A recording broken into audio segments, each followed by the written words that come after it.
A significant report on the state of Sin City is emerging, not from a tourist blogger or a Wall Street analyst, but from a local industry veteran, Rick Harrison. Harrison, a fixture on Las Vegas Boulevard long before the current corporate era, has delivered a stunning critique that has sent shockwaves through the casino industry during a recent candid interview with Fox News. "I've heard so many people complain," Harrison stated, describing guests who discover $500 in stupid fees on their bills at checkout, including resort, parking, and other miscellaneous charges on top of their room rate. This sentiment underscores a stark reality that the Las Vegas Convention and Visitors Authority is reluctant to publicize. Tourism in the city is experiencing a significant downturn. In June of 2025, visitor volume plummeted by 11.3%, representing nearly 400,000 fewer individuals than the prior year, with July figures showing a further decline of 12% to 3.1 million visitors. This is a sharp decrease from the 3.5 million visitors recorded the previous year. And compounding the issue, Harry Reid International Airport saw nearly 300,000 fewer passengers in July, a 5.7% monthly drop. Hotel occupancy on the Strip fell to 76.1%, a decline of over 7% year over year, while the average room rate dropped to $163.64, and revenue per available room plunged by over 8%.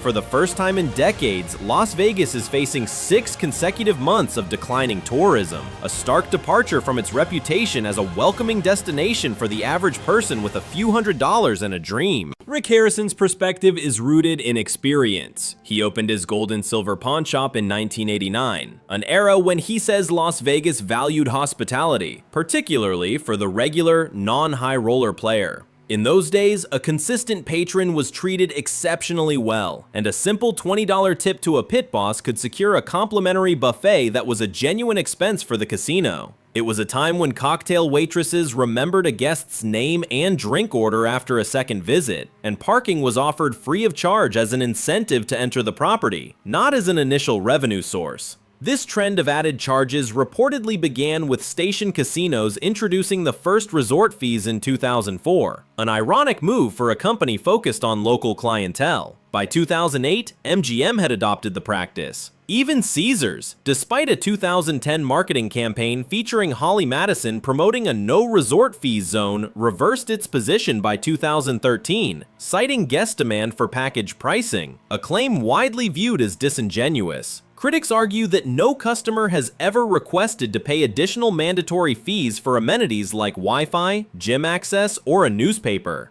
A central point of contention is the deceptive nature of these fees. Instead of transparently pricing a room at $200, hotels often advertise a lower rate, such as $75, only to add charges like a $50 resort fee. These can include $25 parking fees and $60 early check-in fees, with the Bellagio reportedly charging extra for non-disposable dishware, prompting the Federal Trade Commission to mandate upfront total price disclosure this year. The necessity of federal intervention highlights the severity of the pricing transparency issue, a problem that extends beyond the primary resort fees to a multitude of smaller charges. This practice has been described as death by 1,000 cuts, with examples including a $60 fee for early check-in at the Flamingo, extra charges for silverware at the Bellagio, and nightly parking fees ranging from $20 to $40. Even access to amenities like pools can incur additional costs, with cabana rentals starting at $100, a business model that contrasts sharply with the city's past during the 70s, 80s, and even into the 90s. During that era, Las Vegas was positioned as an accessible escape where the average working person could feel like a high roller, with offerings like breakfast buffets for 99 cents, not $99. The Holiday Casino, for instance, served prime rib and crab legs for $3.99, and dealers built personal rapport with guests, independent of any player tracking technology. This personalized service was central to the guest experience, and amenities such as the Sahara's diving board were added for genuine enjoyment rather than for social media appeal. The Mint downtown offered slot machines perceived as fair, while establishments like the Peppermill, a remnant from 1972, provided generous food portions for the price of a modern-day coffee on the Strip. In that period, the resort fee was zero and parking cost nothing, as the business model relied on gaming revenue, which is a key reason Rick Harrison's recent critique has resonated so strongly. His own business is reportedly prospering amidst the casino's difficulties, a success he attributes after 37 profitable years to a core principle that he believes modern casino executives have forgotten: treat your customers right and they'll keep coming back. Harrison told Fox News, stating his business revenue is up year over year by evolving and giving customers what they want without causing frustration. He emphasized that customer satisfaction is paramount, as happy patrons spend money while dissatisfied ones go elsewhere, a philosophy his business embraces while major casinos struggle.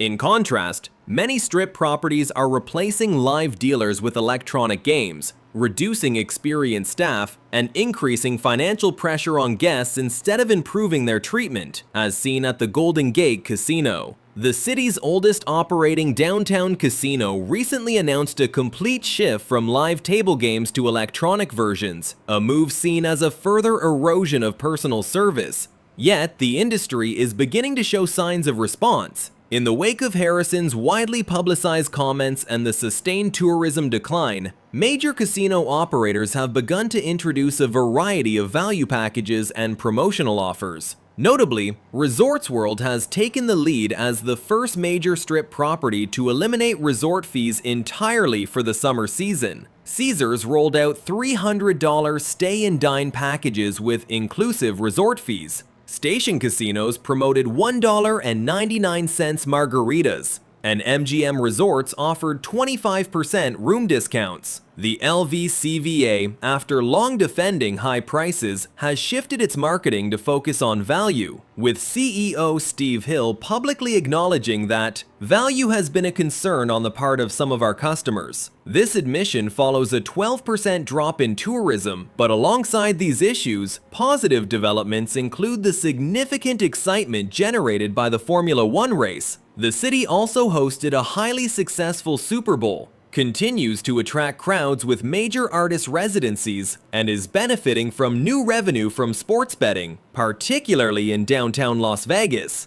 That area, which caters to locals and budget-conscious tourists, has reported increased gaming revenue, and the Boulder Strip casinos saw revenues climb by more than 19% recently, proving demand for fairly priced experiences. Certain properties are responding. Treasure Island, Sahara, Circus, and Casino Royale continue to offer free parking, while the Plaza Downtown provides all-inclusive packages for $125 a night. While not luxury resorts, these venues are reportedly busy due to their focus on value, and even some high-end properties are adjusting, such as the new Fontainebleau. The resort has been noted for its pricing transparency and inclusive amenities, and Virgin Hotels is also offering value packages with tangible benefits, raising questions for loyal visitors witnessing these changes. For visitors, this confirms that their perception of a declining hospitality standard is accurate, and the increased cost of a trip is a tangible issue.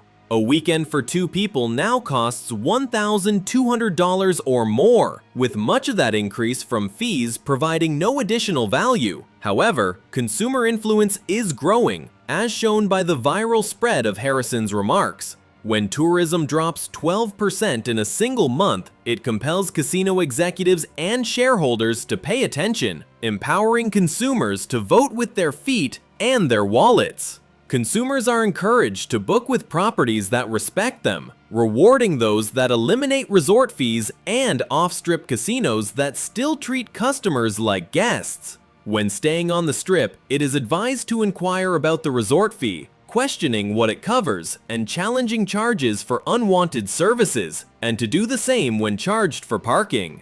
Inquiring about alternatives and requiring justification for each fee is recommended, as is cultivating a relationship with an individual property and a casino host, even if you are not a high roller. concentrating play at one or two establishments can foster loyalty that may be rewarded, as Harrison's critique ultimately centered not just on fees, but on respect, summarizing his philosophy as, "You have to evolve or die." He stated, "It is essential to provide customers with what they want and to avoid alienating them. This is more than business advice. It is the fundamental wisdom of Las Vegas." This city was established by individuals who understood that the house advantage was sufficient profit without imposing extra charges on customers for everything else. They recognized that a satisfied customer would return multiple times, whereas a patron who felt exploited would advise everyone they knew to stay away. The current leadership of casino executives has forgotten that principle. However, the market is issuing a stark reminder. Every unoccupied hotel room, each canceled reservation, and every vacation planned for Nashville or New Orleans instead of Las Vegas is a vote against the prevailing system. I wish to be very clear about one thing. I am not suggesting that Las Vegas should regress. The entertainment offerings are now superior. The restaurants are of a world-class standard. The production values of shows are phenomenal. Technology has rendered gaming more varied and accessible, but we can enjoy modern conveniences without being subjected to predatory pricing. We can have luxurious options without eliminating affordable ones. We can offer world-class entertainment without treating regular patrons as if they are naive. The Las Vegas we desire is the one in which Rick Harrison was raised, where the objective was to generate revenue by making customers happy, not by bewildering and frustrating them. It was a place where innovation signified better experiences, not additional methods to levy fees. It was a time when what happens in Vegas stays in Vegas applied to your enjoyable memories, not your financial regrets. This brings me to a crucial point. Your personal accounts and experiences hold more weight than any tourism report or casino earnings announcement. You are the very individuals who shaped Las Vegas into what it became. Your gambling expenditures, your tips, your word-of-mouth endorsements, and your loyalty through both prosperous and difficult times. You are the architects of this city. When longtime patrons like you begin to feel unwelcome, when you begin considering other vacation spots, when you start informing friends that Las Vegas is no longer worth the expense, that constitutes a crisis for this city that far surpasses quarterly earnings reports. The casino executives must hear from you directly, not through questionnaires or focus groups, but through your decisions on where you spend your money and what you recommend to others. Rick Harrison's comment about $500 in stupid fees was not merely a soundbite. It was the voice of everyone who has ever loved Las Vegas and observed it lose its direction. It embodied the frustration of every customer who has been charged for every minor item by individuals who have forgotten why tourists come here to begin with. The positive development is that when tourism falls this precipitously, change materializes quickly. Properties that were levying $55 resort fees in June were waiving them entirely by July. Hotels that had not provided genuine value packages in years abruptly rediscovered their customer service training protocols. Harrison also reminded us that Las Vegas has overcome dire predictions before. When Atlantic City legalized casino gambling, people declared that Las Vegas was finished. When tribal gaming expanded across the nation, they claimed Las Vegas could not compete. When the internet made entertainment universally available, they predicted the demise of destination tourism. But Las Vegas endured and flourished each time by remembering its fundamental mission: to offer people experiences they could not find elsewhere, at prices that seemed fair for the value they received. The current tourism crisis is presenting Las Vegas with a choice: evolve by returning to customer service and fair practices, or proceed down the path of fee optimization and customer exploitation until the city prices itself out of the American vacation market.